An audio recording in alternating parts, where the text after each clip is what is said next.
Good afternoon, everybody.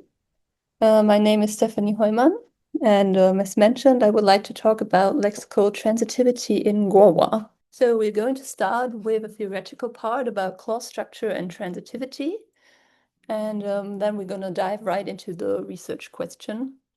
I'm going to talk about what I exactly did and how I collected and analyzed the data. And then there will be a part about the role of the selector, which is an important grammatical element that played a role to figure out the transitivity of the Gorwaa verbs. After that, I'm going to show you the results of the study I did, and at the end there's going to be a conclusion. So let's start with the theoretical part. In general, there are two main clause structures, transitive and intransitive, and they are determined by the number of participants that are involved in the action or in the situation. The term participant does not only refer to people, but also to inanimate objects or to concepts like a stick, for example, or the concept of freedom. In transitive clauses, there are at least two participants, one subject and one object. And in the sentence, the boy hit the hyena, for example, the boy is the subject, and then we have the hyena as the object. And in intransitive clauses, there's only one participant, which is the subject. And the subject and the object are both core arguments. They are essential for the sentence to make sense. Transitive and intransitive clauses can, however, also be extended by peripheral arguments, and then they are called extended transitive or extended intransitive. Peripheral arguments are usually prepositional or adverbial phrases, and you can see two examples on the slide. In the sentence, the boy laughed about the joke, the peripheral argument is about the joke, and in contrast to the core arguments, it is not obligatory and it can be omitted. And to know about this actually helped me during the elicitation to differentiate transitive clauses from extended intransitive clauses. Based on the clause structure, we can classify verbs into three categories: transitive, intransitive, and ambitransitive. And the transitive verbs can only be deployed in transitive sentences or clauses, whereas the intransitive ones can only be deployed in intransitive clauses. And then the ambitransitive verbs can be deployed both in transitive and intransitive clauses. So an example is to knit. This, can be used both in the sentence the boy knitted and the boy knitted a scarf. And we can see that they both make sense grammatically and semantically. My main goal during the semester was to figure out which Gorwaa verbs are transitive, intransitive, or ambitransitive. And to start with, Andrew gave me a list of 22 English verbs and their Gorwaa counterparts. The Gorwaa counterparts are 27 in total, because as you can see, some English verbs have more than one Gorwaa translation or more than one Gorwaa counterpart. And then, during the semester, we did 4 elicitation sessions of approximately 20 to 30 minutes. And before each session, as soon as I had my research question, I picked out a few verbs from this list. And then during the elicitation with Stefano, I asked him questions to determine the class for each verb. The questions I asked were a combination of different types. I asked for translations from English to Gorwaa, both first for words and then for sentences. Then there were felicity judgments and back translations, that means from Gorwaa to English. And usually I started with a transitive sentence in English. For example, the boy knew the girl. And In this case, Stefano gave me the sentence Germa nesi nichu. When I had one or a few examples for transitive sentences, I then came up with an intransitive sentence in Gorwaa. For example, Germa igachu, which could mean the boy knows. And I asked Stefano if you could say this sentence in Gorwaa. If he responded with no, I usually try to came up with different variations. For example, Germa inachu or Germa ichu, because maybe the reason that you cannot say it is that there's a grammatical error. And I also asked him if he could fix the sentence somehow. And if he still responded with no, that was an indication for me that the verb could only be used transitively. If he said yes, however, I then asked him what the sentence means in English. And in this case, he told me that it only means the boy knows me, which then showed that who is in fact only transitive. As mentioned, there is one grammatical element that was important in order to figure out the transitivity or the verb class, and that is the selector. The selector can be described as an additional inflectional element that is separate from the verb, and it usually stands in front of the verb. To give you an idea, if you don't know about it, in the second sentence, Germa igachu, the selector is iga, and in the first sentence, it is ni. Oh. Yeah, and the selector is formed by a template, and it can mark different things: mood, voice, aspect, or adverbial case, for example. But what I was really interested in, what already circled here, is the argument structure, because transitive and intransitive sentences are marked differently in Gorwaa, and based on the selector or form of the selector, I was able to see immediately if the sentence is transitive or intransitive. Usually, a transitive clause with a third person agent includes the morpheme ng, whereas an intransitive clause includes the morpheme I. So if we have the sentence desijara na geker, we can see that there's a third person agent and a feminine patient thanks to the selector. And in the sentence desi istomus, we have the I, which signals a third person sole argument, or that the sentence is intransitive. However, there is one big challenge, and that is that the first person and the second person singular patient, these two are also marked with I, the same as the sole argument third person. And so if we have the sentence Germa I ers, for example, it could be intransitive. It could, however, also just mean the boy helps you or the boy helps me. And that's why it was important to ask for back translations. And I also often asked if you can only say the boy helps you if it only means that, or if it can also mean the boy helps. So if there are two meanings, that I get them both. Now moving on to my results. Out of the 27 Gorwaa verbs, I managed to test 20.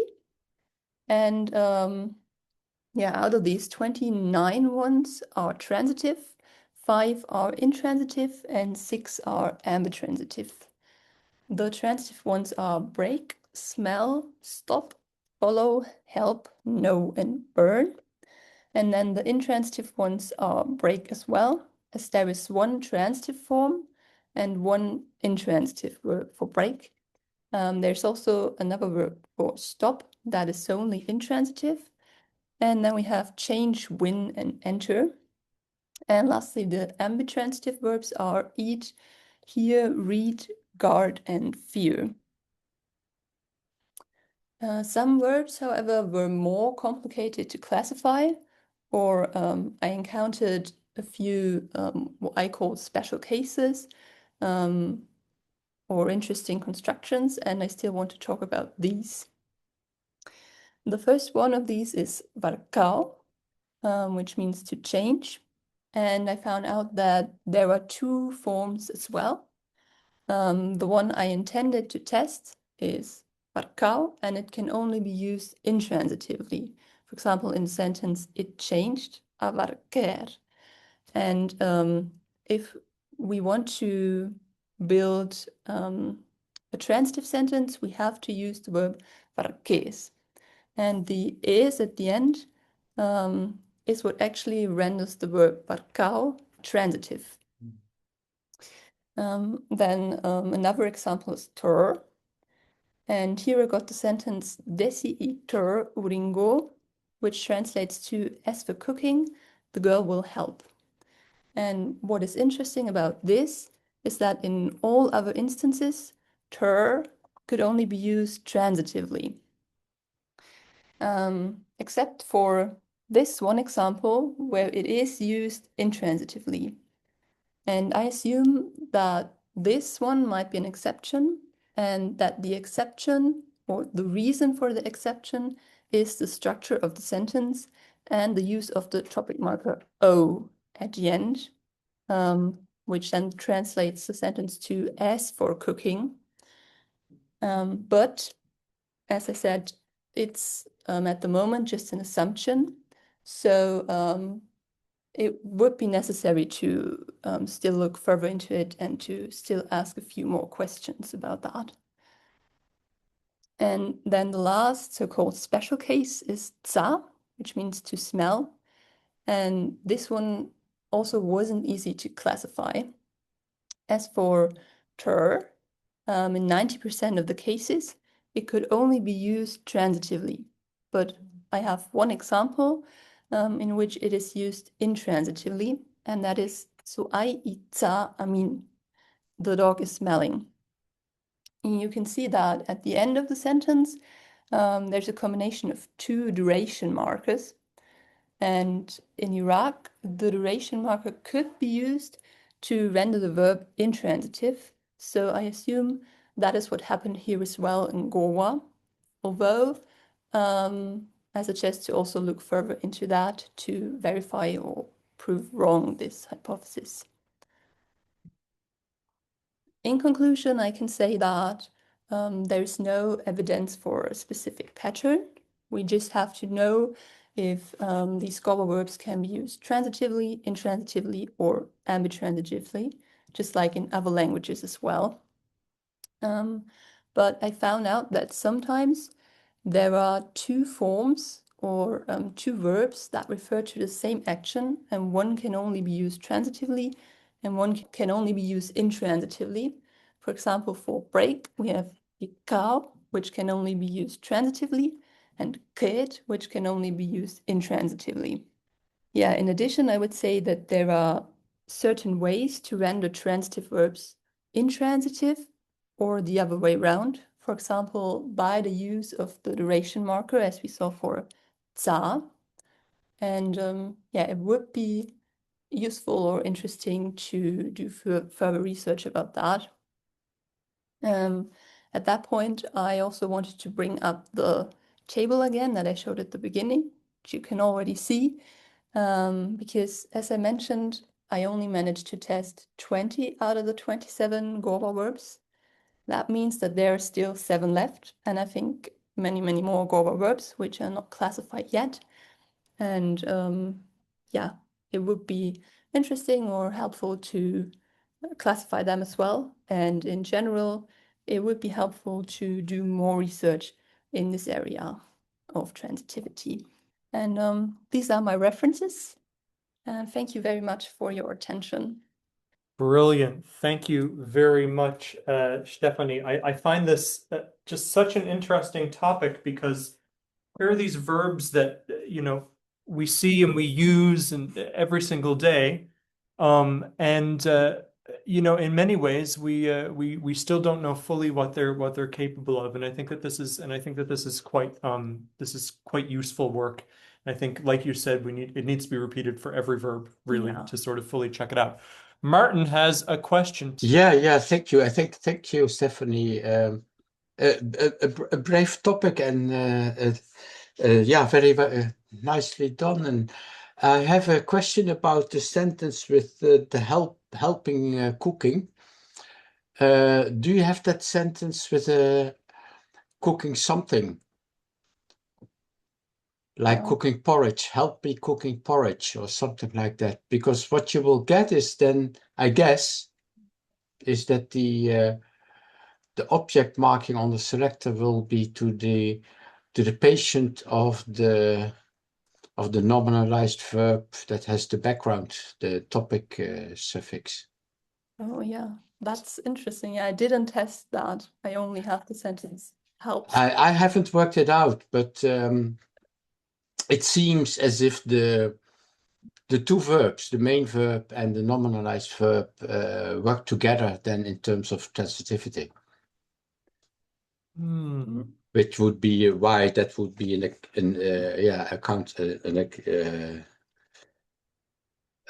counterexample in your case. Yeah. Yeah, that is possible. So that, okay, yeah. Yeah. An idea to look into. Yeah, definitely one to put on the list of things to check into. Very nice. Bonnie. Hi, thanks for your talk. You explained a lot of things very nicely. My question is more how, in your opinion, how many tests do you think is required for each verb? Because if you only checked one or two sentences, you'd say, oh, it's easily this or it's easily that, but you came up with these interesting sort of weird cases, right? Yeah. I would say it differs. Some verbs I only needed to ask 3 or 4 questions. And I already had a very good idea about their transitivity. And then for some, I asked about 8, 9, 10 questions, and they were still not clear.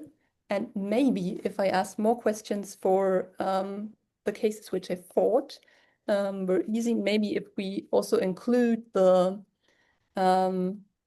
duration marker or something, maybe we would also get other results. For those, I have just tested the very straightforward sentences, subject, verb, object in English. Yeah. So I would say at least 4, maybe. And yeah, for me, the transitive sentences were maybe a bit easier to test because with the intransitive ones, the selector could be the same for transitive and intransitive, and there I had to ask more questions, whereas it was more obvious with the NG selector. So just sort of a starting stab, and basically from what you understand, we just have to do it for every single one, really. Yeah. I was so surprised, I mean, with some of your outcomes because I look and I say, oh, well, I thought that this could be intransitive, but obviously the challenge with Gorwaa is, you have arguments they don't necessarily need to be explicitly pronounced either. They're just in these little agreement markers, which we know are highly polysemous, so it's hard to see. So we just need to kind of do this work again and again for all the verbs. Yeah. I think that's a good observation, and I think in some ways it might be one of the most important outcomes of this talk, and that there's a lot of checking and double checking that we need to do here.